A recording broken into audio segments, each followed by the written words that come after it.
les gens qui se rendaient à San Giovanni Rotondo étaient toujours un peu impressionnés. Parce qu'il fallait se confesser, on savait que le Padre Pio refusait l'absolution si on n'avait pas les dispositions nécessaires. On se sentait un peu comme un humble enfant devant lui, d'autant plus qu'au tribunal de la confession, il représentait, comme vous le savez, notre Seigneur Jésus-Christ. C'était du sérieux. On le voyait aussi comme un père protecteur, lui qui faisait tant de miracles. On avait besoin de ces miracles. Et on venait. Et il vivait dans l'intimité de Dieu. Donc quelque chose de la majesté de Dieu déteignait d'une manière ou d'une autre sur la façon dont on envisageait ce pauvre moine. Mais nous allons voir que le Padre Pio avait une autre position aussi, c'est celle de l'enfant innocent et ses attitudes diverses, ou ses visages, si vous voulez, ces deux visages très divers, étaient vrais tous les deux.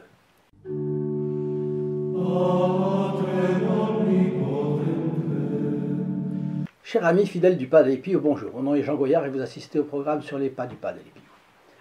Notre-Dame est le raccourci pour aller à Dieu. Confier le Padre Pio à un fils spirituel.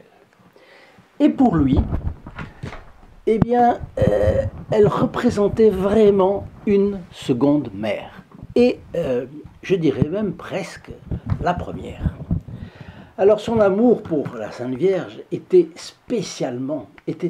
manifeste devant le tableau de la Madone à l'enfant Jésus qui surplombe le maître-autel de l'ancienne et petite église de San Giovanni Rotondo. Si vous allez sur internet, vous le voyez.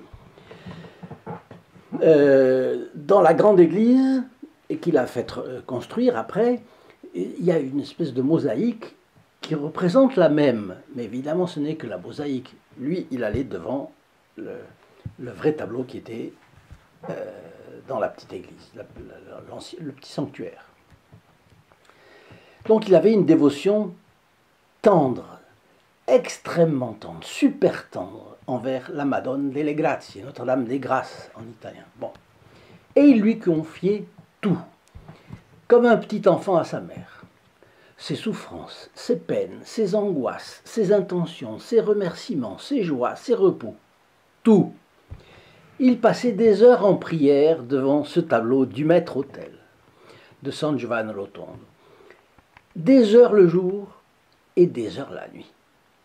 Et voyez comme c'est joli, comme c'est beau en soi, un homme qui ne passe pas un jour, qui ne passe pas une demi-journée, ni une heure, ni un quart d'heure, sans offrir quelque chose, quelques pensées à la Sainte Vierge. Tenez, je vous propose une idée. Que pensez-vous de faire la même chose? Ne pas passer un certain temps sans offrir quelque chose à la Sainte Vierge et au Padre Pio. Disons, à la Sainte Vierge, pas l'intermédiaire du Padre Pio. Vous verrez, vous serez plus calme, votre âme affrontera mieux les difficultés de cette vie. L'inquiétude aura moins de prise sur vous. Vous n'aurez pas de tentation de baisse de morale. Vous pouvez même aller plus loin. Ne pas passer un jour sans faire un partage de vidéos du Padre Pio. Vous recevrez le bénéfice très réel d'une messe célébrée pour notre chaîne, mais en plus, chaque personne qui recevra la vidéo en partage entrera aussi parmi les bénéficiaires de cette messe. C'est prévu, c'est convenu avec le Père, le prêtre célébrant cette messe. Ainsi, vous serez l'intermédiaire qui aura permis une pluie de grâce chez vos connaissances. Ça vaut la peine, ça vaut le coup. Le 5 mai 1957, lors du premier anniversaire de son hôpital, la Casa Sollievo della Sofferenza, quand il s'adresse aux fidèles, le Padre Pio laisse échapper cette confidence, manifestant son amour si fervent pour la Madone. Très sainte Marie, Notre-Dame des Grâces, Reine à laquelle nous exprimons chaque jour notre amour, nous implorons votre maternelle assistance, régnez souverainement sur nous tous et assistez-nous toujours. C'était un cri de foi, de confiance. Eh bien, nous aussi, nous pouvons, à la suite du Padre Pio, implorer Notre-Dame plus souvent et avec plus de foi. De veiller sur nous dans les dangers matériels et moraux, de nous assister dans le combat contre le démon, de nous protéger dans l'adversité, de nous secourir quand nous sommes prêts à tomber, de nous relever si nous sommes tombés.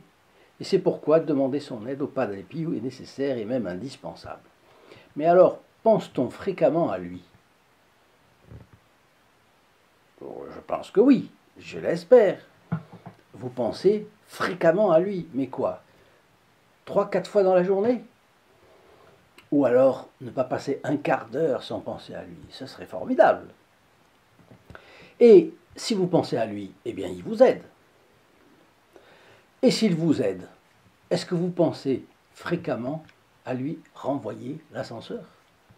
Si vous pensez que vous pouvez le rétribuer en quelque chose, que vous devez le rétribuer en quelque chose, lui qui vous a si souvent aidé, eh bien demandez encore son aide, il sera toujours content que vous le sollicitiez. On ne le sollicite jamais assez. Et puis rétribuez-le aussi en vous laissant guider sur le site st-padre-pio.fr. Vous verrez combien il est important de travailler tous ensemble, nous tous ensemble, dans la même direction. L'enthousiasme du Padre Pio avec la Madonna delle Grazie, Notre-Dame des Grâces, date de bien avant sa rencontre avec ce tableau à San Giovanni Rotondo. Parce qu'il était encore à Pietrelcina lorsqu'il a écrit le 20 juillet 1913 au Padre Benedetto. Mon esprit a été subitement transporté par une force supérieure dans une vaste salle remplie d'éblouissantes lumières. Sur un trône en hauteur, constellé de pierres précieuses, je vis une dame d'une rare beauté. C'était la Sainte Vierge, la très Sainte Vierge, avec l'enfant sur les genoux. Celui-ci avait une attitude majestueuse, un visage plus splendide et lumineux que le soleil. Autour d'eux, une grande multitude d'anges, sous les aspects les plus resplendissants. Ça, on le trouve dans la correspondance du Padre Pio, le tome 1, qui est réservé à sa correspondance avec ses directeurs spirituels. D'abord le Padre Benedetto et ensuite le Padre Agostino. Mais c'est le Padre Benedetto avec lequel il s'entendait vraiment bien. Voyez la simplicité avec laquelle le Padre Pio raconte sa vision à son père spirituel, le Père Benedetto. Entre parenthèses, c'est le seul personnage à avoir compris quelle était son immense mission ici-bas. Il l'a bien dit. Sa mission, eh bien, nous pouvons y apporter une petite pierre, une petite participation, en la faisant connaître et en partageant ses vidéos. Mettez votre like, etc. Donnez-moi vos commentaires. N'oubliez pas de le faire. Cela me fait penser aussi que vous pouvez obtenir gratuitement cette photographie et ce livret de méditation du Padre Pio, tout simplement en passant un petit coup de fil. Un petit coup de fil au 08 05 36 08 47. C'est un appel gratuit pour la France métropolitaine. Le prix d'un appel local pour les dom-toms, donc très peu. Et pour nos cousins canadiens, c'est un autre numéro de téléphone, c'est le 1 844 398 88 67. Lorsque le tableau, je reviens à mon fil, lorsque le tableau au-dessus du maître-autel du sanctuaire Notre-Dame des Grâces, à San Giovanni Rotondo, était porté en procession aux fêtes annuelles de la... ça se passait autour du 8 septembre. 7, 8, 9, 10 septembre, bon. Deuxième semaine de septembre, donc. Le Padre Pio ne s'habituait pas à voir l'autel dépouillé de la fameuse image, devant laquelle il priait tellement. Il disait que sans elle, l'église lui semblait vide et qu'il se sentait quasi orphelin. Un après-midi de septembre 1965, après le salut au Très Saint Sacrement, pendant ces fêtes, autour du 8 septembre, bien entendu, après le salut du Saint-Sacrement, les fidèles sont restés dans l'église en attendant le retour de l'image partie en procession dans la ville. Il y a ceux qui accompagnent la procession, il y a ceux qui restent. Et le Padre Pio est lui aussi resté à sa place en priant. Soudain, Don Pierino Gaglione, qui est un prêtre, dont on appelle en Italie les prêtres dons, Don Pierino Gaglione le voit sauter sur ses pieds et s'appuyer sur le parapet. Je pense que quand ils disent parapet, ça voulait dire la table de communion, en fait. En criant quelque chose. Il se souvient, j'ai pensé qu'il se fâchait contre quelqu'un. Parfois, il se fâchait. Et j'ai craint de m'approcher. Mais en regardant son visage, j'ai vu qu'il pleurait. Qu'il pleurait comme un enfant que sa mère aurait laissé seul à la maison et qui la voit revenir. Et il criait fort. « Mamina mia, mamina mia !»« Ma chère maman, ma chère maman !» J'étais émerveillé de voir le Padre Pio, dont la figure était celle d'un père, mais dont l'attitude devant sa mère dans le ciel était celle d'un petit enfant. Voyez comme c'est délicieux de voir le Padre Pio dans ces attitudes-là, et de voir les deux opposés en plus. Alors maintenant, je vais vous laisser à la prière que j'ai séparée pour vous. C'est un acte d'offrande à la Sainte Vierge, et qui a été fait par qui? Par Saint Louis Grignon de Montfort. Ce n'est pas son acte de consécration, ce n'est pas la consécration à la Sainte Vierge, c'est un acte d'offrande, qui est un prélude à l'autre. Je vous salue Marie, fille de Dieu le Père. Je vous salue Marie, mère de Dieu le Fils. Je vous salue Marie, épouse du Saint-Esprit.